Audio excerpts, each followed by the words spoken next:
Bro, ada ayat Alkitab tertulis seperti ini di surat Efesus 2 ayat 8 sampai 9. Sebab karena kasih karunia, kamu diselamatkan oleh iman. Itu bukan hasil usahamu, tetapi pemberian Allah. Itu bukan hasil pekerjaanmu. Jangan ada orang yang memegahkan diri. Apa makna spiritual dari ayat tersebut itu, bro? Sip. Efesus 2 ayat 8-9 nih kayak gini nih maknanya. Kasih karunia itu kayak diskon gede-gedean dari Tuhan. Kita nggak pantas dapat, tapi dikasih gratis karena Tuhan sayang banget sama kita. Enak banget kan? Kemudian iman. Itu kayak tiket masuk, kita percaya sama Yesus. Itu yang bikin kita bisa dapat diskon tadi. Bukan hasil usahamu dan bukan hasil pekerjaanmu. Kita nggak bisa nyogok Tuhan pakai amal atau ibadah biar dapat selamat. Nggak bisa, ini murni hadiah dari Tuhan. Jangan ada orang yang memegahkan diri. Jadi, nggak usah sombong merasa paling suci atau paling berjasa. Kita selamat itu semua karena kebaikan Tuhan, bukan karena kita hebat. Lah, maksudnya gimana nih? Jadi, kalau orang itu penjudi, pemabok, pencuri, pemerkosa, asalkan percaya sama Tuhan Yesus, tetap bisa selamat gitu? Oke, pertanyaan bagus.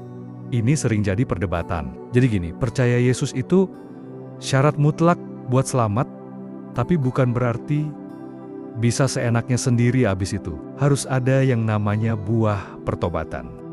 Gini bro, kamu perhatikan dan simak baik-baik. Percaya itu langkah awal. Ibaratnya, kita ngisi formulir pendaftaran buat jadi warga surga. Tapi, formulir doang nggak cukup kan? Nah, ini yang perlu diperhatikan, yaitu buah pertobatan. Itu bukti. Ini yang nunjukin kita beneran serius. Mau berubah. Dulu penjudi, sekarang berhenti. Dulu pemabuk, sekarang tobat. Dulu pencuri, sekarang balikin barang curian. Dulu pemerkosa, dihukum sesuai hukum yang berlaku dan menyesali perbuatannya. Ini nih, ya, proses seumur hidup. Jadi, bukan berarti langsung jadi malaikat tanpa dosa. Tapi, ada proses terus-menerus buat jadi makin baik. Dibantu sama Roh Kudus, kalau jatuh, ya bangun lagi, minta ampun, dan berusaha lagi. Sudah paham? Iya, bro. Jadi, gini kesimpulannya. Percaya Yesus doang gak cukup. Harus ada bukti nyata perubahan hidup. Perubahan hidup itu bukan syarat selamat. Tapi bukti kita udah selamat. Kita berubah karena kita udah ngerasain kasih Tuhan, bukan biar diselamatin. Tuhan itu adil dan penuh kasih. Dia nggak mungkin nerima orang yang ngaku percaya, tapi kelakuannya tetap bejat. Tapi, dia juga nggak nolak orang yang beneran tobat dan berusaha jadi lebih baik. Semoga ini ngejawab ya. Iya bro, sudah sangat jelas banget yang kamu jelasin. Sekarang saya mau berusaha untuk berbuat baik.